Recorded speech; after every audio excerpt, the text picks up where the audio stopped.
Good morning, Alex and friends. I'm Grace. Today is Friday, September 19th, 2025, and you're listening to Alex's News.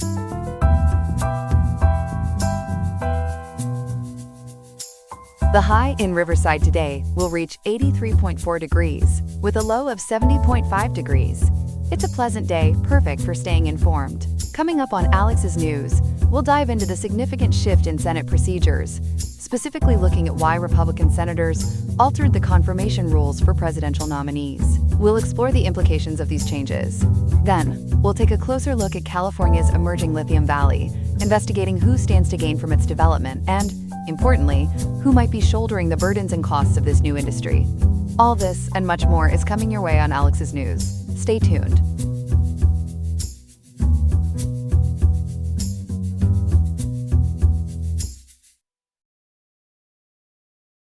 We're starting off this morning with some big news out of the U.S. Senate, where a significant procedural move has shaken up the confirmation process for presidential nominees.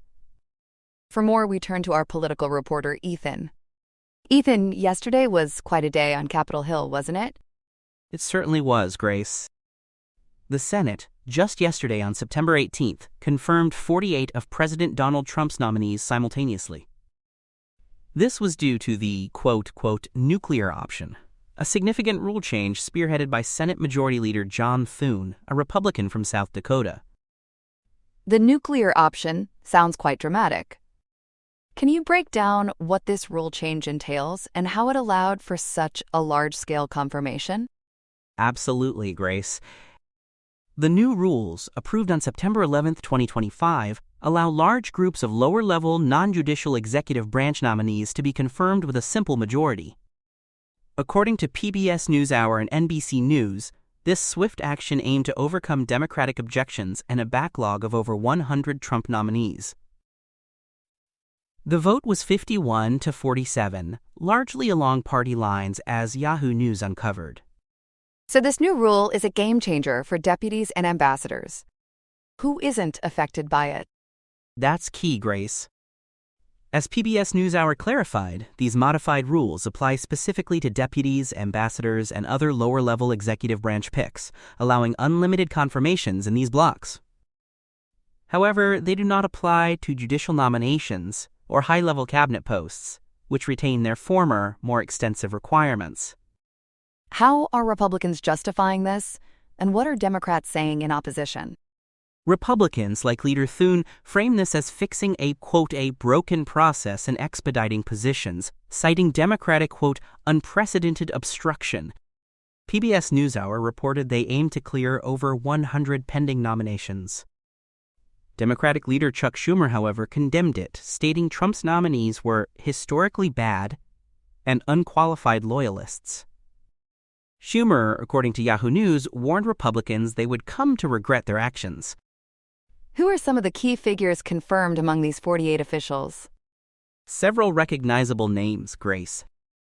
Kimberly Guilfoyle, a former Fox News personality, was appointed U.S. ambassador to Greece, according to NBC News.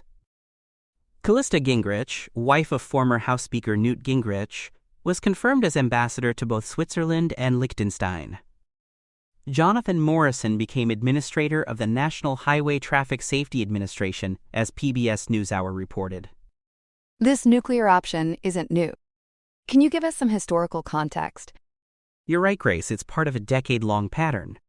The nuclear option allows a simple majority to override a Senate rule. In 2013, Democrats used it for executive and lower court nominations, citing Republican obstruction. In 2017, Republicans extended it to Supreme Court nominations.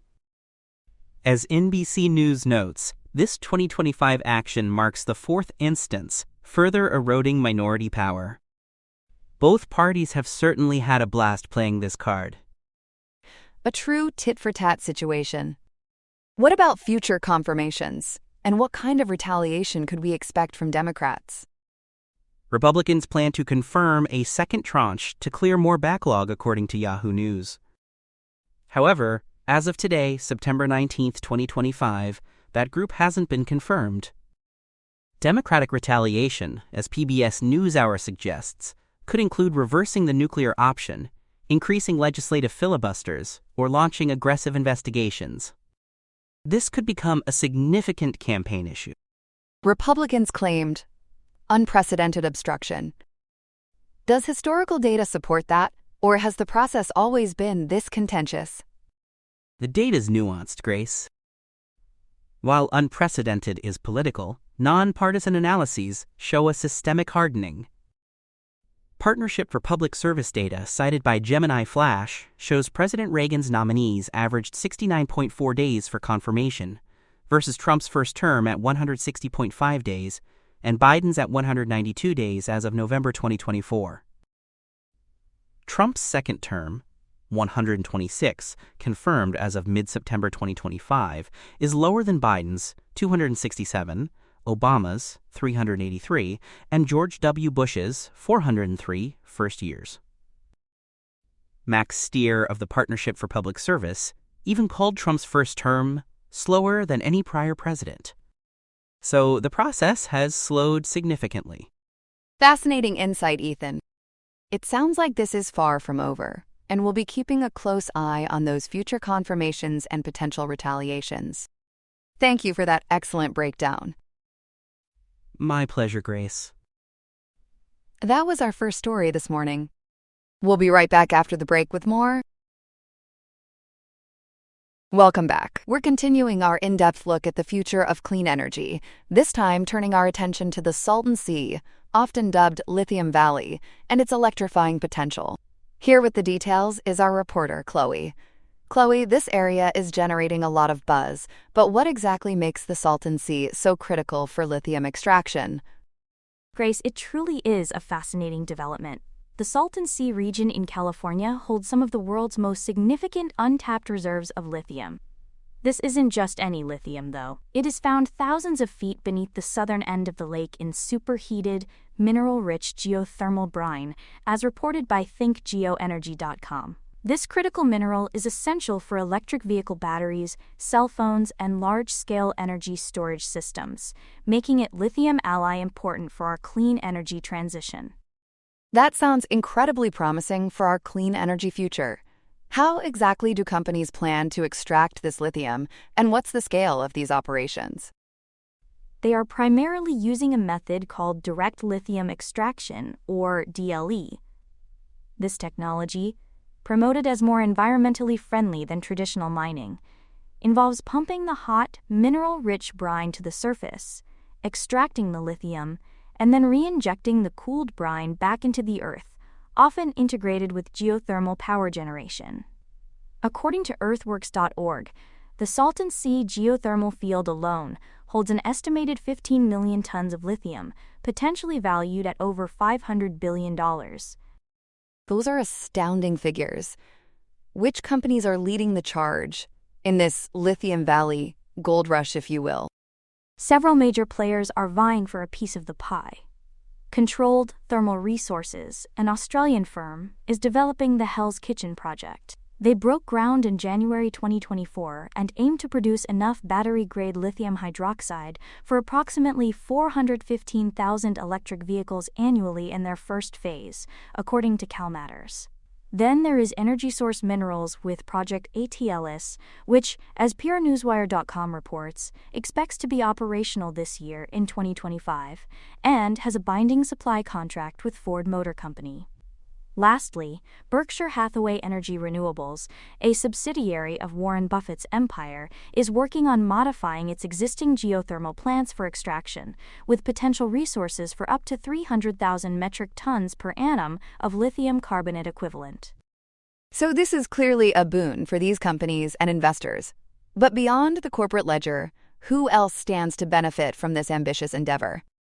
Well, the benefits are multifaceted, Grace. The renewable energy sector gains immensely, as this lithium powers the transition away from fossil fuels. Domestically, it enhances U.S. energy independence, reducing our reliance on foreign imports from places like China and Chile, as noted by earthworks.org. Locally, in Imperial County, which is one of California's most economically disadvantaged areas, there is hope for hundreds of union construction jobs and potentially thousands of clean energy jobs, bringing a much-needed economic stimulus, CalMatters reports.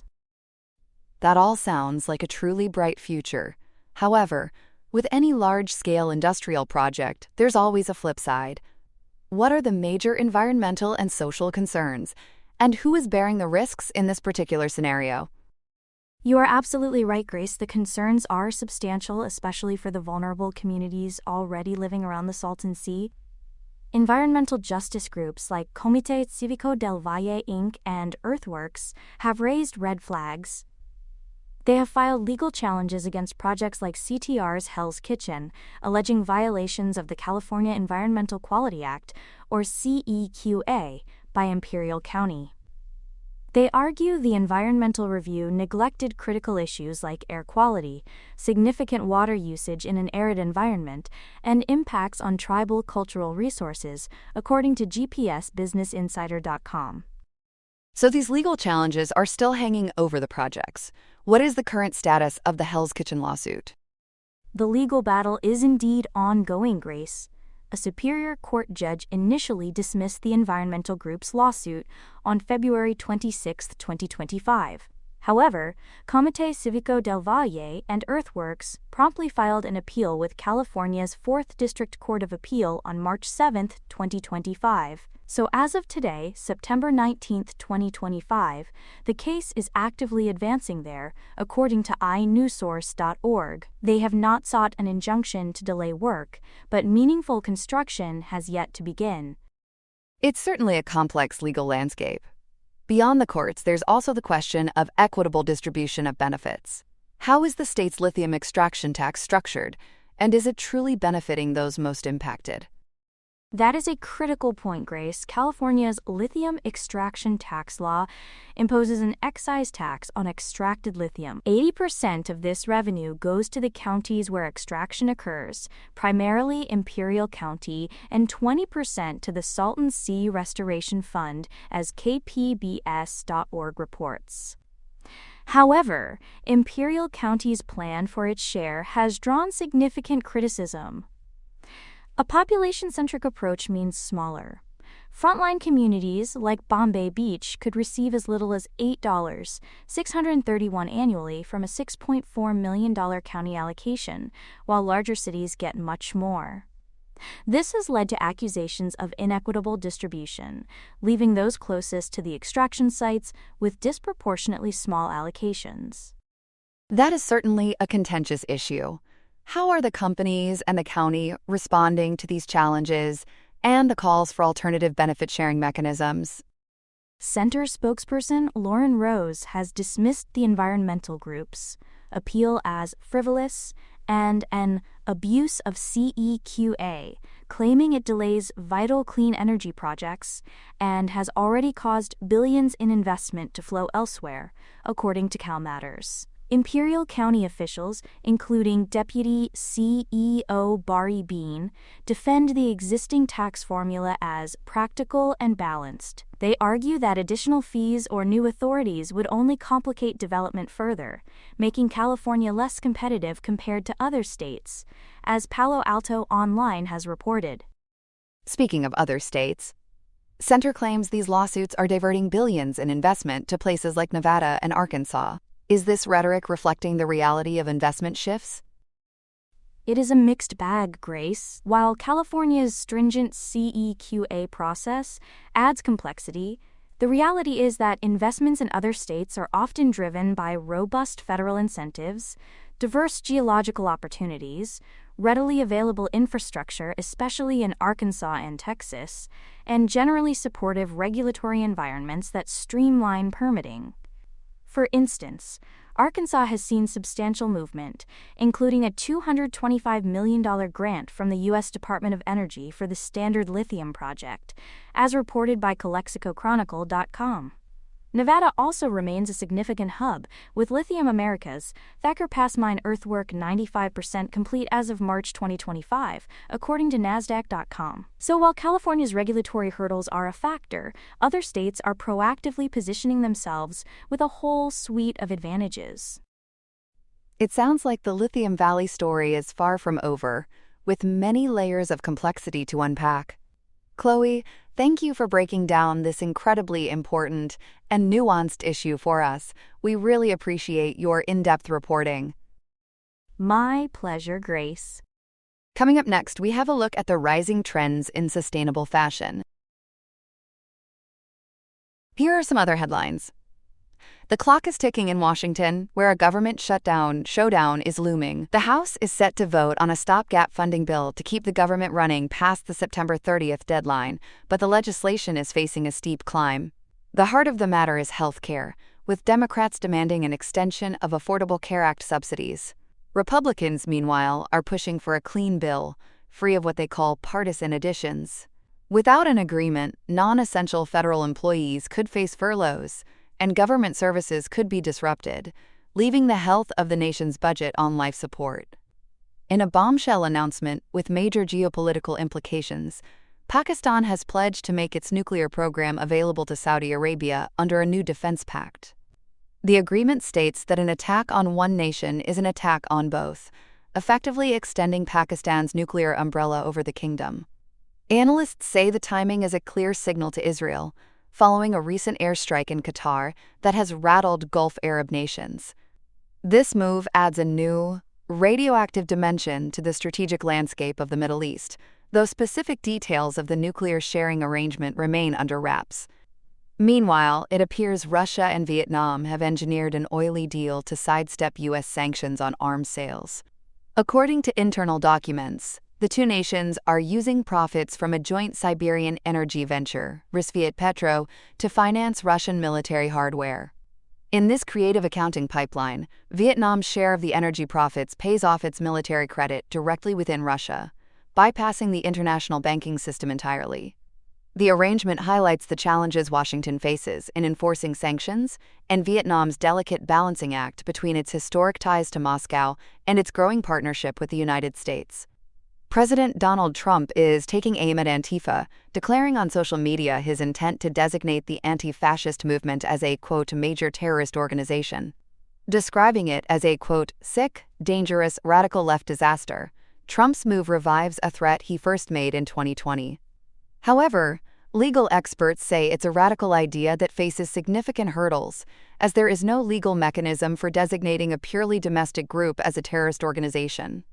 Critics argue that since Antifa is a decentralized ideology rather than a structured group, the designation could trample on First Amendment rights. And finally, the Pentagon is firewalling off its systems from China-based tech personnel. The new ban comes in direct response to a ProPublica investigation that found Microsoft was using engineers in China to maintain sensitive Pentagon cloud data. The report revealed that U.S.-based digital escorts for these engineers often lacked the technical expertise to spot malicious code, creating a major security vulnerability. In response to the cloudy situation, the Defense Department has launched a full review of its cloud contracts, and Microsoft has announced it will no longer use China-based engineers for the work.